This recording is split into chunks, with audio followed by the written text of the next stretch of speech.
esses empresas de tecnologia estabelecidas. Eu acho que dois bons exemplos aqui, pelo volume, são TOTVS e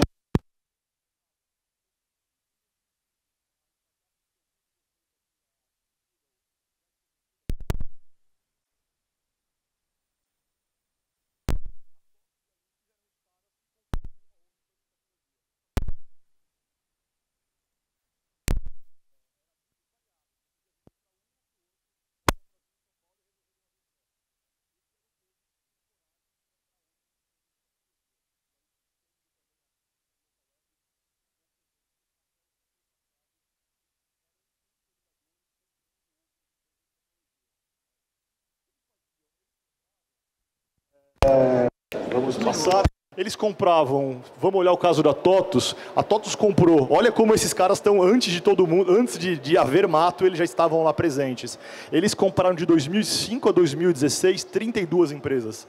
Ainda não era modinha comprar empresa, eles estavam fazendo isso antes de todo mundo saber que existia. Compravam empresas pagando algo como de 10 a 90 milhões, ou seja, era um tamanho de transação muito típico. Pagavam em média 30 milhões pelo que compravam e, em geral, 2,5 vezes receita. Então, se Smidl ligou e falou quero vender para a TOTVS, a gente já sabe até quanto vai pagar.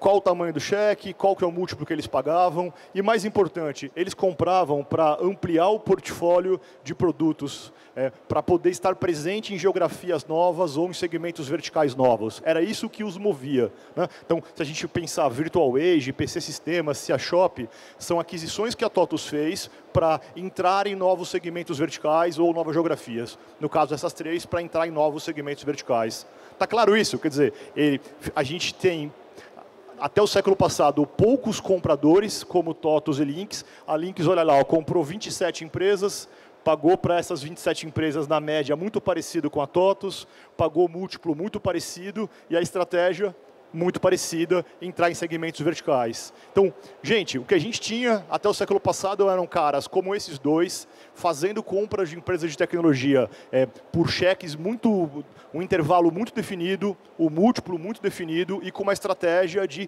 consolidação, de incorporar mais soluções à sua base, incorporar, sejam horizontais ou verticais, mais um processo de expansão de portfólio. Era isso que existia, não era um mundo tão divertido. O que aconteceu? A gente pode dizer, a partir da virada do século aqui, dos últimos 3, 4 anos, a gente tem uma mudança significativa do cenário de relacionamento entre corporações e startups, incorporações e empresas de tecnologia. Significativo mesmo, assim, ouçam isso com caixa alta, negrito, eu não vou gritar aqui para não atrapalhar ninguém. A gente tem, olha a diferença de volume, 2018, aquele tempo que só tinha a TOTVS, a Lynx e mais uns 3 ou 4, a gente está falando, o ano passado, de quase 280 transações entre corporações. Tem uma mudança significativa. O jogo mudou, e mudou porque, além das empresas de tecnologia de capital aberto, aquelas que a gente citou, entrou um monte de gente novo nesse jogo. Entraram empresas de tecnologia de capital fechado que também passaram a comprar, scale-ups passaram a comprar, gente nova, um search fund, um consolidador, um SPAC, apareceram outras categorias de comprador e, principalmente, o que nos traz aqui, o que a gente ouviu um pouquinho de duas empresas tradicionais falando, entrou o mundo tradicional. As grandes empresas, bancos, empresas do setor de educação, de logística, de saúde, indústrias como a Arcelor, que passou por aqui, varejistas, esses caras também se deram conta que eles precisavam acessar esses ativos, essas empresas, esses talentos, esses modelos de negócios, e que uma das ferramentas, além do CVC, além do investimento, além das parcerias, também é fazer M&A, é adquirir a empresa. Então, o que a gente está vendo aqui é uma mudança, uma revolução na relação entre corporações e startups. Que se destaca principalmente por um volume de transações muito maiores e por muito mais gente fazendo essas transações. A gente pode destacar aqui, se olhar uma Magalu, que fez mais de 25 aquisições, a gente vai ter uma palestra aqui nesse palco mais tarde, iFood fez mais de 13 operações, a gente pode olhar Melios, que é uma daquelas scale-ups que a gente fala no slide anterior, Mercado Livre, B2W. Então, a gente tem tanto gente varejo tradicional, grande comprador, como uma empresa de tecnologia, como um banco.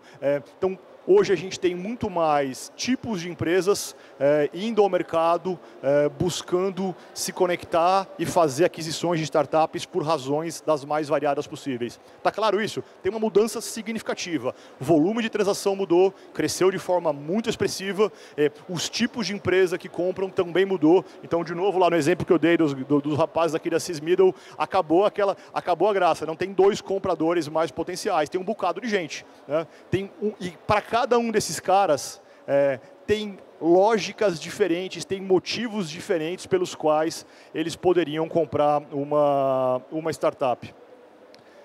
Mas falei de tudo isso, animei vocês, espero que tenha animado, dizer, puxa, agora tem um monte de gente que pode comprar, mas esse negócio não é tão fácil, né? Tem desafios de fazer esses 2 mundos, especialmente empresas tradicionais, em fazerem essa relação, em conversarem, em entenderem e isso avançar a ponto de uma transação de compra e venda.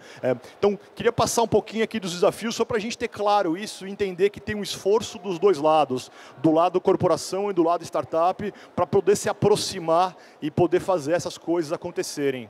Então, exemplo aqui, vamos só olhar pensando em corporação, como é que uma empresa grande compra outra empresa grande? Ela compra porque ela quer acessar mais mercado, mais geografias, ela quer acessar a base de clientes. Então, tem exemplos ali, por exemplo, o Redditor compra a Sul América. É meio óbvio, né? O que eles vão fazer com isso? Vão consolidar o mercado, ganhar sinergia. Tá certo isso? Quer dizer, qual é a Evino compra a Gran Cru.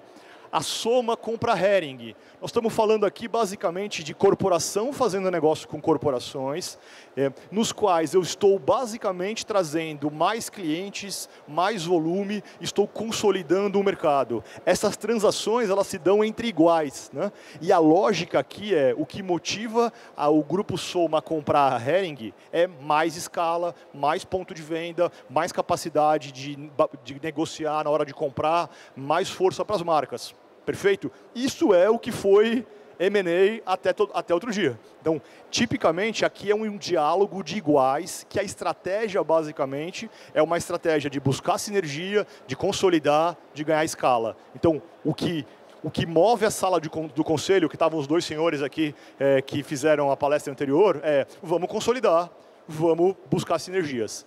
Perfeito? Esta era a lógica. Quando a gente fala da corporação com corporação, esse é o tipo de estratégia.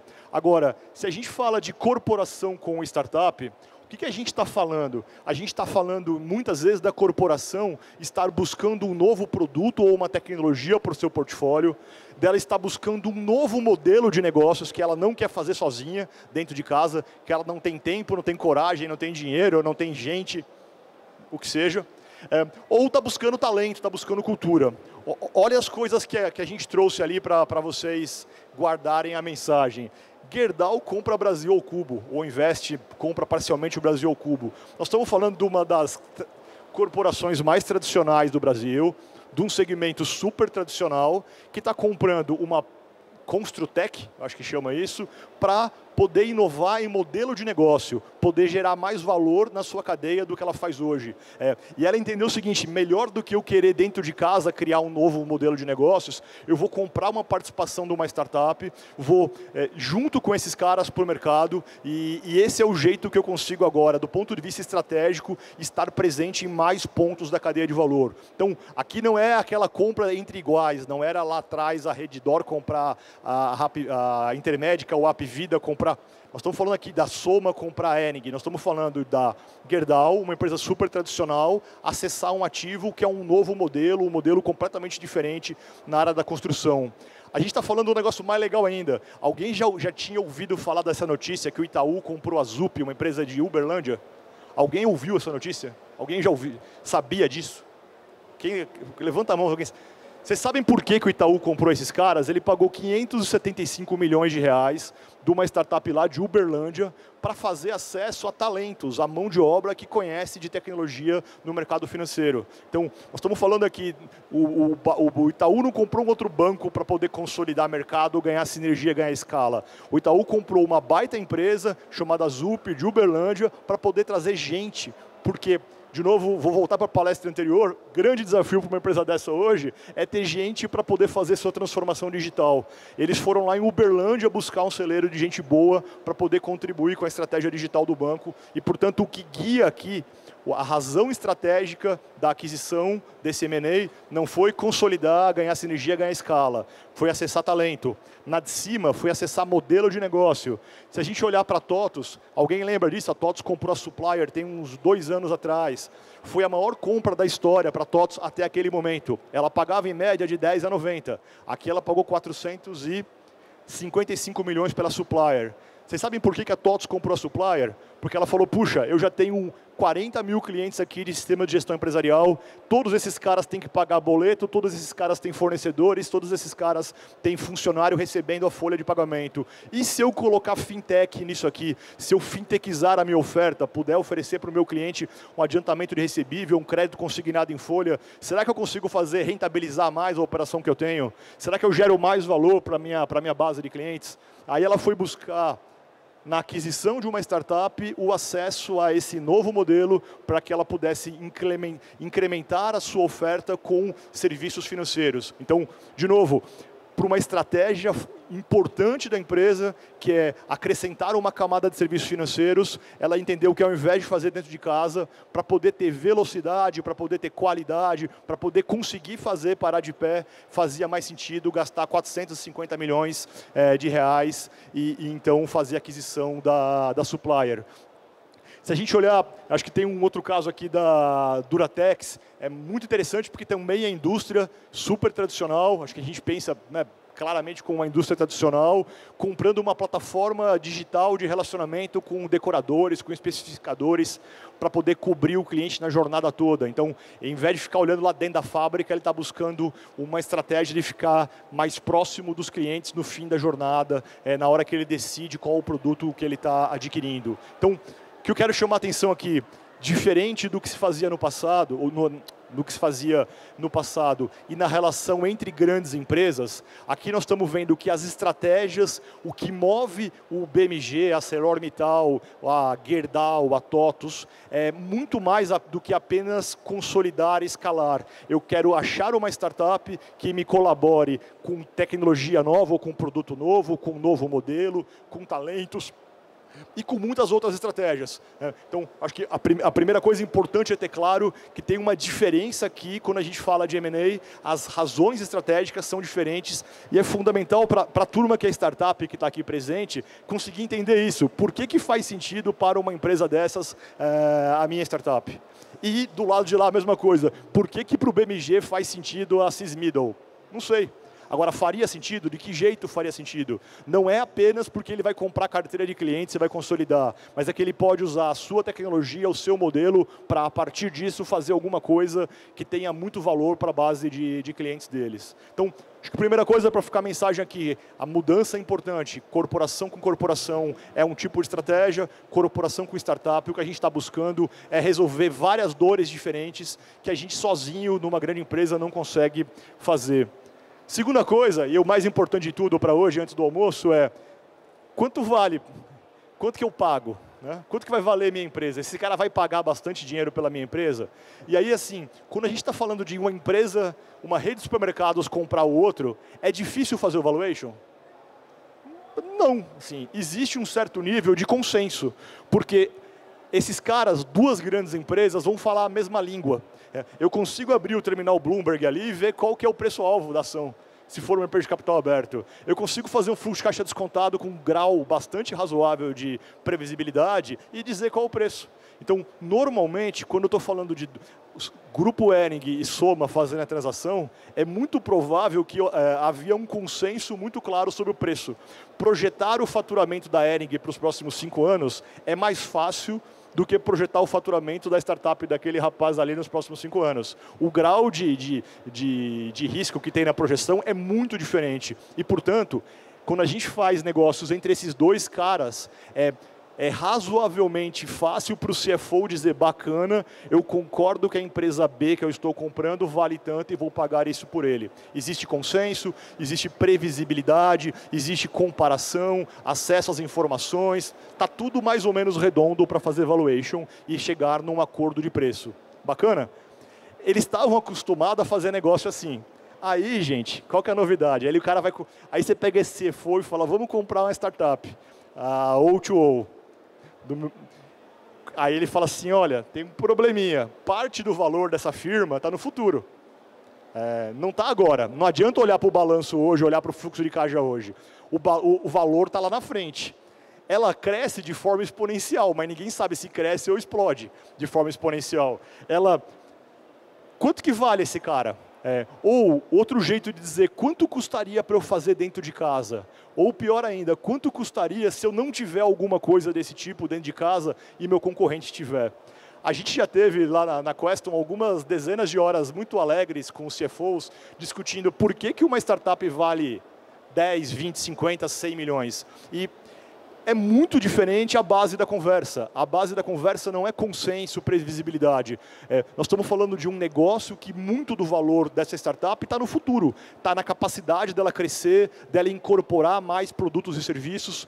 Vou fazer um exemplo aqui. O João, na abertura, falava que a Bossa é uma startup. Se a gente olhasse para o valuation da Bossa em 2014, que está ali na linha do tempo, quanto valia? Quanto vale hoje e quanto ela pode valer no futuro com toda a incorporação de produtos e serviços que eles têm planejado?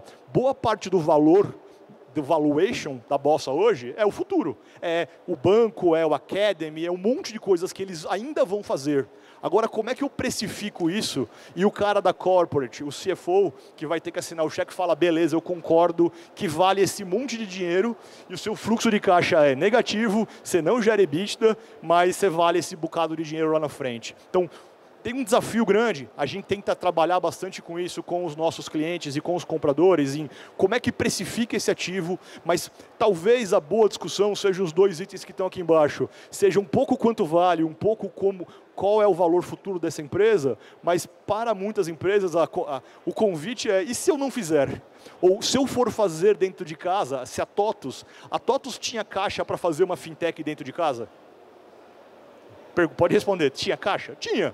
Por que não fez? Porque demora, porque não tem pessoas, porque não tem uma série de coisas que provavelmente o custo de oportunidade era muito alto. Então era melhor agir rápido, buscar um time, buscar gente qualificada, já tinha uma IP autorizada e rapidamente levar uma oferta e rentabilizar isso, do que passar 2, 3 anos recrutando gente para então fazer um protótipo, para criar um negócio, para depois levar ao mercado e talvez tarde demais. Então, a questão aqui do preço, ele tem elementos intrínsecos ao quanto vale a startup que a gente quer comprar, mas também a pergunta é um pouco, e se eu não fizer isto, ou se eu for fazer dentro de casa com a minha estrutura de custos, quanto custa?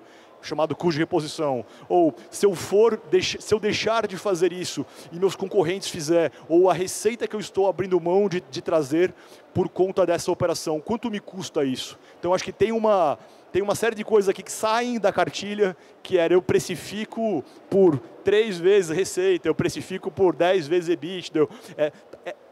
O trem era mais fácil no século passado. É mais complexo discutir quanto custa, e acho que tem vários aspectos que têm que ser colocados. E como eu sei que tem muita startup aqui na mesa, eu acho que é parte do papel da gente, startup, é ajudar o cara a enxergar isso. Não adianta querer que o cara entenda no dia 1. Tem que dizer, puxa, olha só o que a gente tem para longo prazo, olha o que eu quero construir. Vamos construir junto, isso aqui é parte do valuation que a gente captura. Aí usa mecanismos de earnout, por exemplo, para poder capturar esse valor no futuro. Então, acho que tem uma diferença grande aqui, inclusive os próprios modelos. Eu deixo de comprar integral de uma vez e pagar tudo e pago parcialmente, uso o earnout, retenho as equipes, porque valor, boa parte dele vai estar no futuro.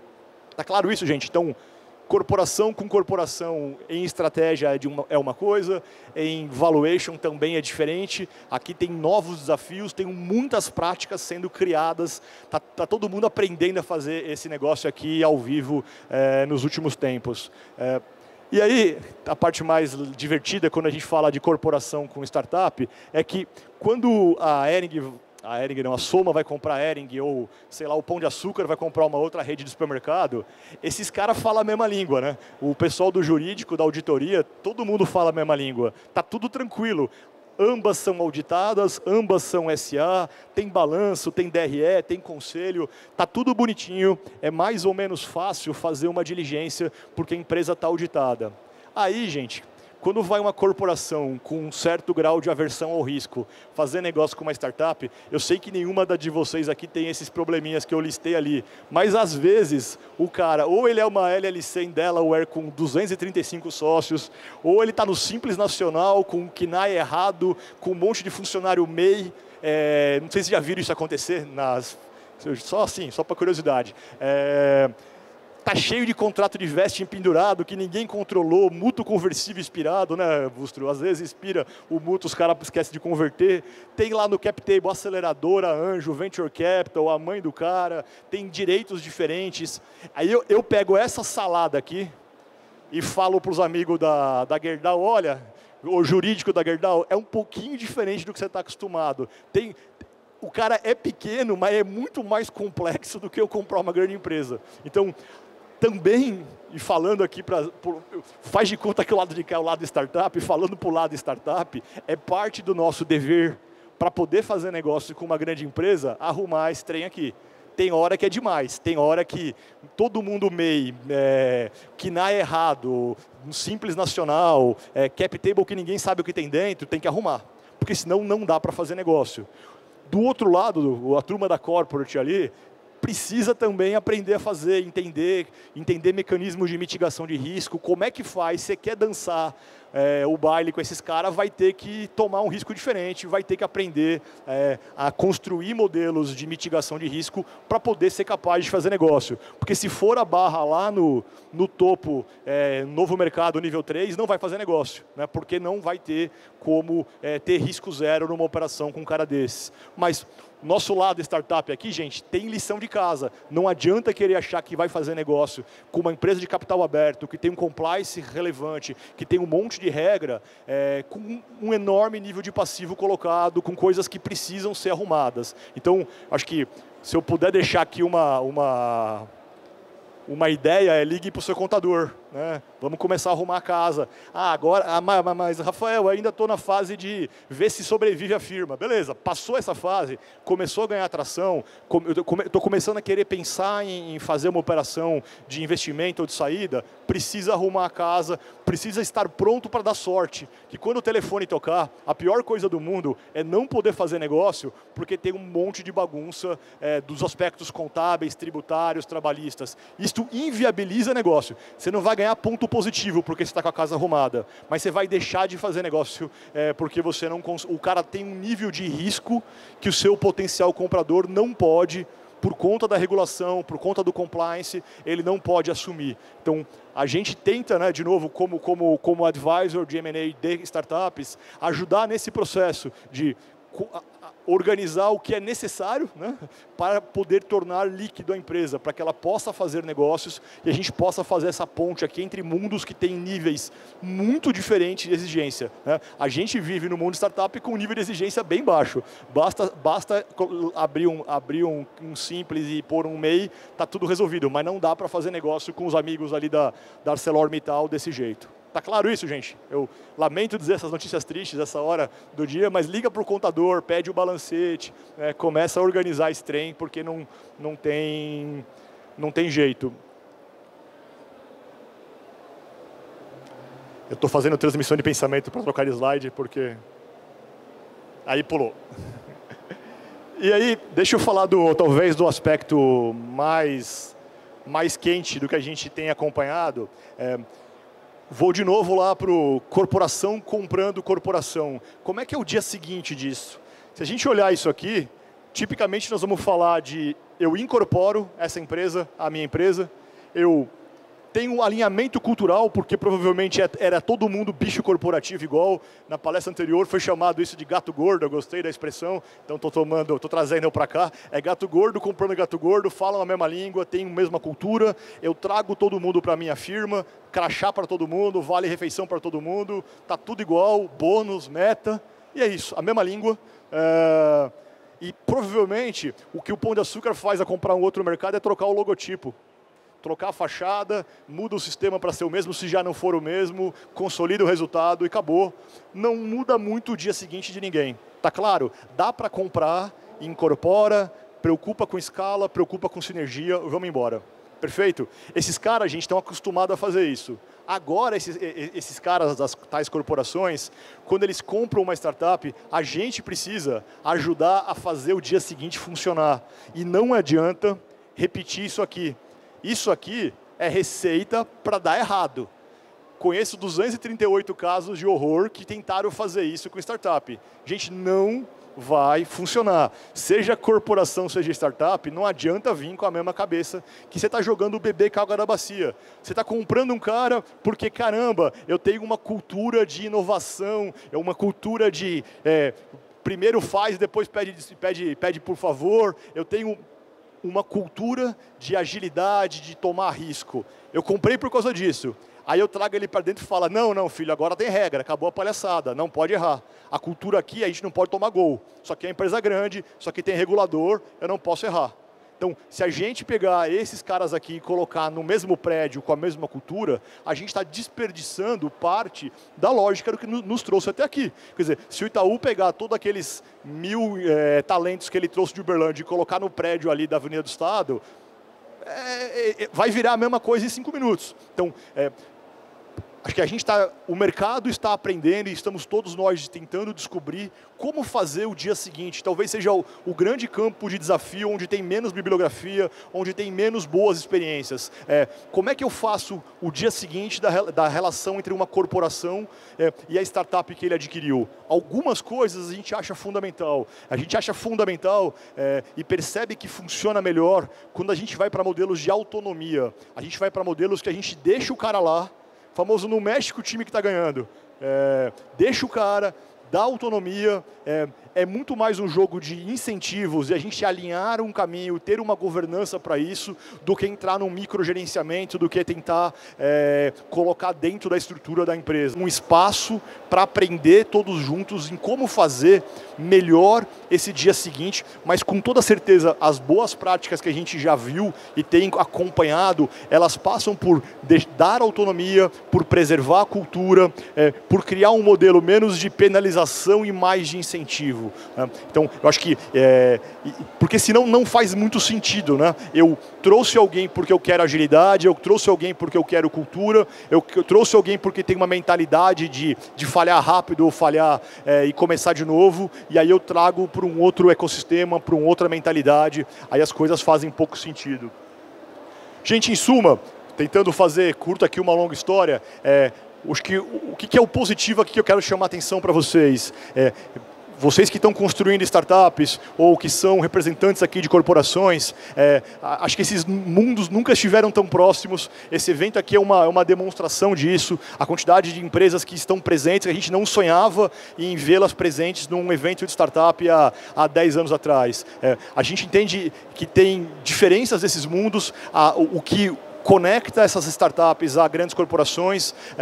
A gente tem muitos bons ativos, boas oportunidades, e talvez o desafio para os dois lados aqui é conseguir falar a mesma língua para que os negócios aconteçam. Falar a mesma língua do ponto de vista de valuation, a mesma língua do ponto de vista das questões de diligência, de compliance, a mesma língua do ponto de vista do dia seguinte. A gente no dia a dia tenta fazer essa ponte, fazer essa conexão. Para os amigos startup do lado de cá, minha mensagem para encerrar aqui liga para o contador, começa ontem a registrar a sua cap table, começa a partir de ontem a enquadrar direito, resolver os vínculos trabalhistas que não estão corretos, ter certeza que está no regime fiscal correto, para que não construa passivos que inviabilizem uma transação. Acho que, se puder deixar essa mensagem aqui, eu sei que 2 ou 3 já ligaram para o contador nesse momento, para começar a transformar esse cara no cara mais importante da firma. Meu contador vai ouvir, está gravando isso, ele vai adorar isso tudo que eu estou fazendo. Isso aqui é tudo merchandising para o meu contador, estou brincando. Por outro lado, para as corporações, acho que a mensagem aqui gente, não tem jeito, tá cheio de ativo bom, tá cheio de startup que permite vocês acessar talentos, acessar tecnologias, acessar modelos de negócios, mas precisa fazer um esforço de aprender a jogar um jogo diferente, aprender a tomar risco diferente, aprender a fazer modelos de pós-deal diferentes. Eu acho que tem um caminho aqui a ser construído de aprendizados e acho que tem esforço dos dois lados aqui para que essa junção aqui seja exitosa e ela funcione e ela habilite aí as grandes empresas a expandirem e a continuarem competitivas nos mercados, valendo-se agora dessas tecnologias, dessas equipes, desses talentos, desses modelos de negócios que as startups incorporaram. Senhores, era essa a mensagem. Liguem para o contador. Foi um prazer falar com vocês. Bom almoço a todos e nos vemos por aí. Valeu.